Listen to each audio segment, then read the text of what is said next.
How's it going, folks?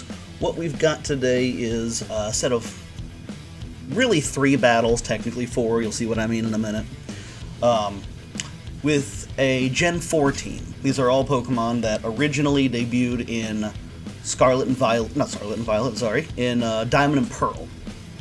Now, this first battle is a multi-battle, and as you can see, I'm on the left side there, sitting out a Gallade first. Gardevoir did really well in last week's Gen 3 team video, so I was kind of hoping Gallade could bring some physical damage to the same degree that Gardevoir brought that special damage. Gone! It's a one-hit wonder! Unfortunately, Baxcalibur had different plans. No worries, it's only the first battle. So, fortunately I've got this Zamazenta here to on my team, giving me a little bit of survivability, I hope. Always nice to have a legendary. I sent in my Mismagius. This is one of my favorite Pokemon, pretty much my favorite after Raichu, period. And I love the shiny because yellow is my favorite color, and it's yellow. So this Zamazenta, they ganged up on it. You know, they could tell that that was going to be a big threat to them, kind of like I was hoping it would be a big boon to me, and Zamazenta goes down. I don't get quite as much damage with Power Gem as I was hoping, but it did get a decent amount of damage off there. One more hit really ought to do it. So, we've got this Protect here to try to draw out their moves. Gone! It's a one-hit wonder! And unfortunately, my Mismagius does get taken out with one hit. And I'm really not sure that Protect was necessarily the best move here because of that Blaziken speed boost. You really don't want to let that thing go on building up those speed boosts any more than we have to, and Protect stalls, giving it more time to boost that up. So I sent out my porygon-z. This used to be my bread and butter. Like, I bred this originally in Pearl, way back when. And it used to be my best Pokemon. Now, you know, obviously I've learned more about breeding, about EV training since, but this Porygon-z is still real solid. The reason I've got the normal Terra is to double down on the same type attack bonus with the Terra and the ability. Gone! It's a one-hit wonder! And also the item boosting normal damage. Unfortunately, we didn't really get to see that here. It got taken out before it could attack, but with all of that, the same type attack bonus, the ability, the item, and the Terra, that turns Tri-Attack into a brutally effective attack. Now, this is not going well. As you can see, all of my Pokemon are down, and my teammate, bless his heart, doesn't know what he's doing here. It's apparent. So, they go for the Terra Shadow Ball. That's a good move. You know, same type of attack bonus, doubling down on that Terra. But Baxcalibur is just kind of bulky. You know, it makes him almost to half. Not quite. Someone is a gigantic noob. And unfortunately, my teammate was a hoe and just gave up. So, that's a little bit embarrassing, but, you know, whatever. I fought to the end. I don't know why my teammate decided to noob it up. So here we've got a double battle. Now, they sent out a shiny Low Kicks, which I love. Same reason I love Mismagius as shiny, it's yellow. Low Kicks is also just cool in general. So I lead here with my Mismagius and my Gallade. Strong physical damage, strong special damage. I figure with the coverage that their movesets have, I can pretty much respond to just about anything. Gotta give it to them, though, there were some good moves coming out of this opposing team this first turn. Gone! It's a one-hit wonder! That Mystical Fire from Mismagius manages to take out that Low Kicks in one hit. Unfortunately, the Fake Out means Gallade can't move this turn, so yeah, I pick up a free hit, but Mismagius is almost dead from that first impression.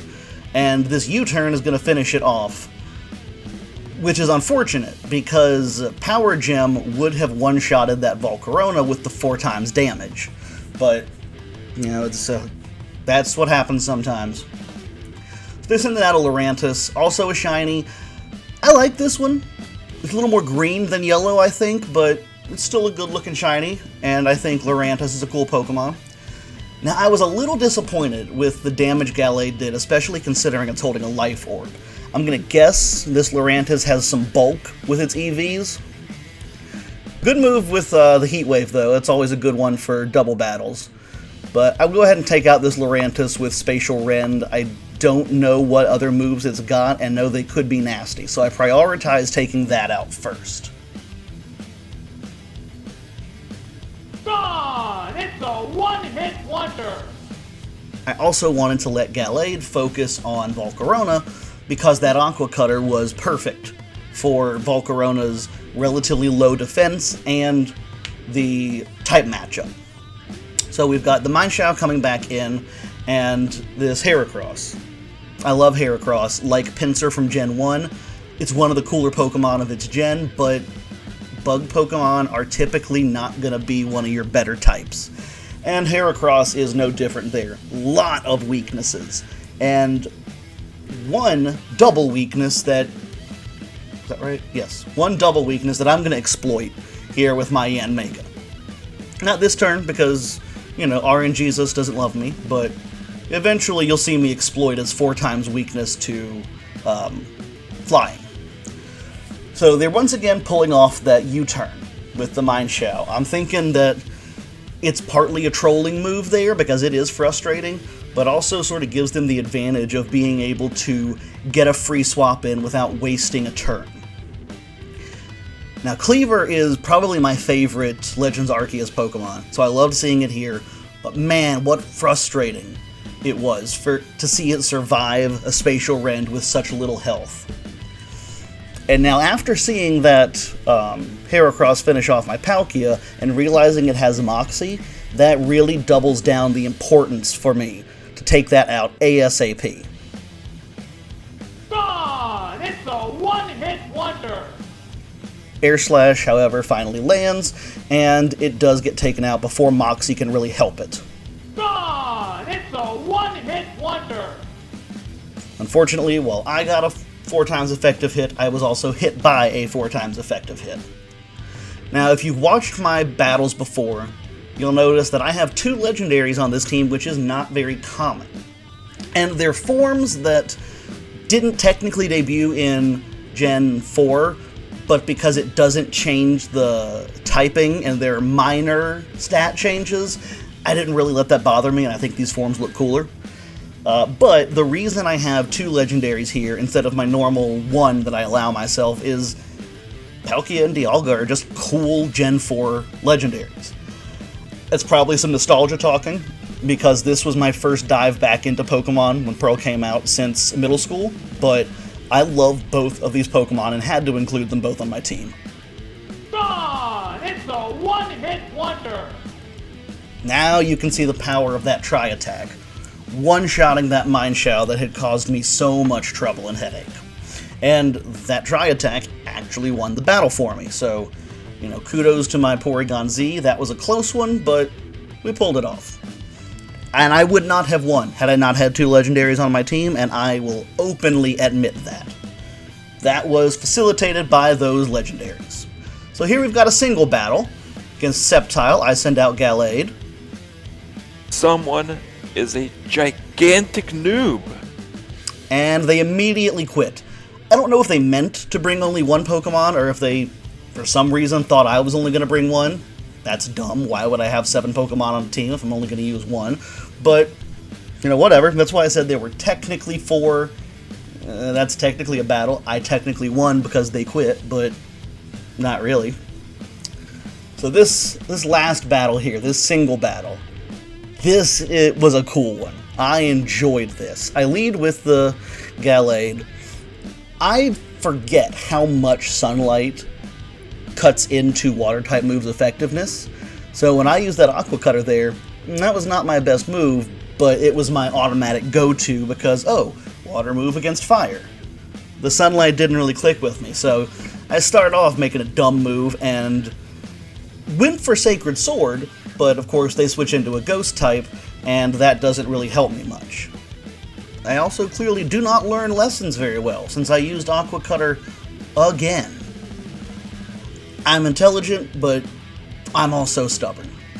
So I finally go to Psycho Cut. It does neutral damage, but it does get that same type attack bonus.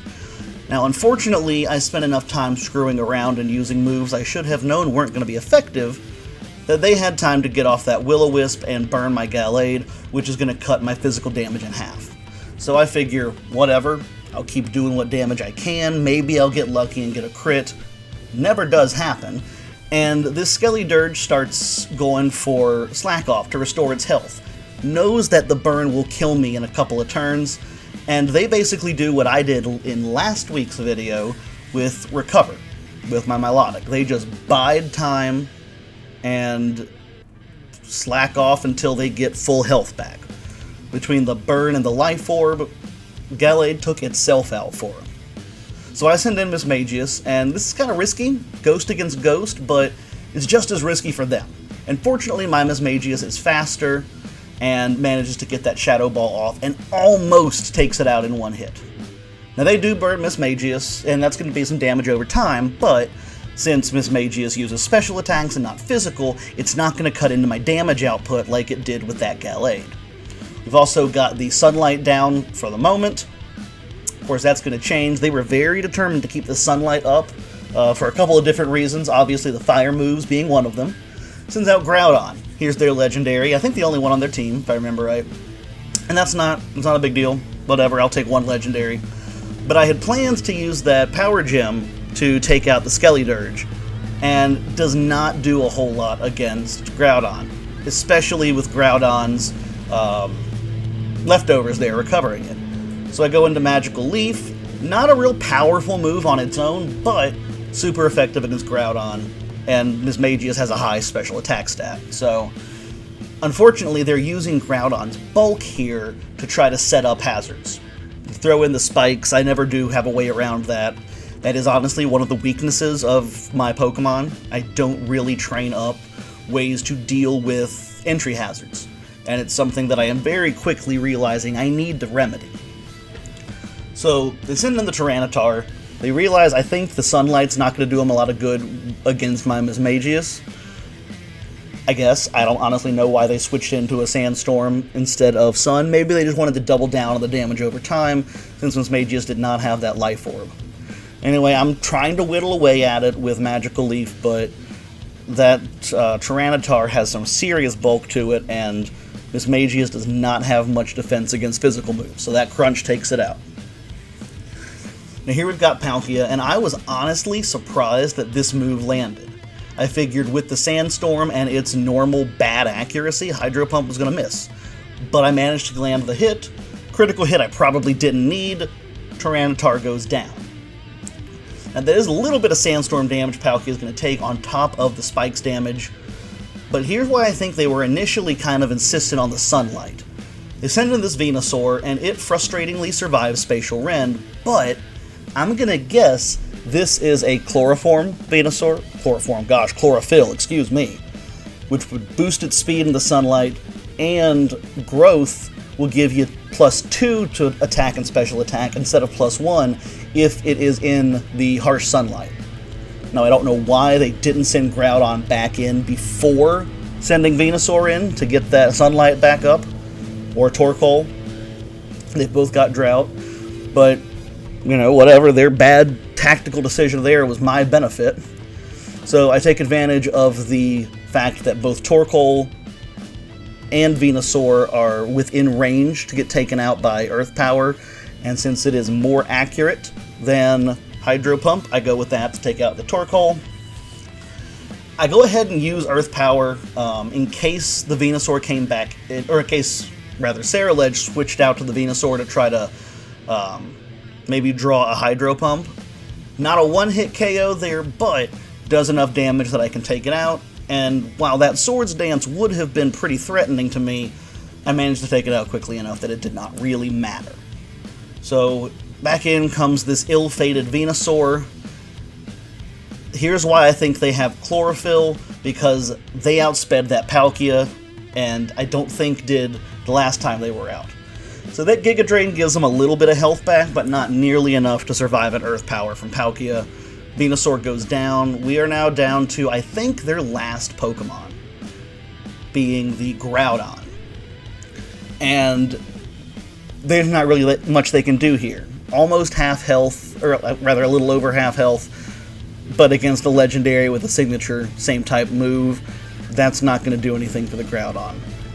They do have the Skelly-Dirge. I just remembered I hadn't taken out the Skelly-Dirge yet, just almost.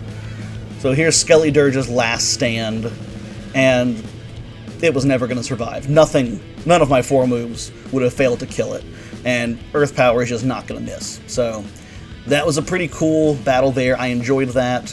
Thank you for battling. Thank you for joining me. Have a great day, guys.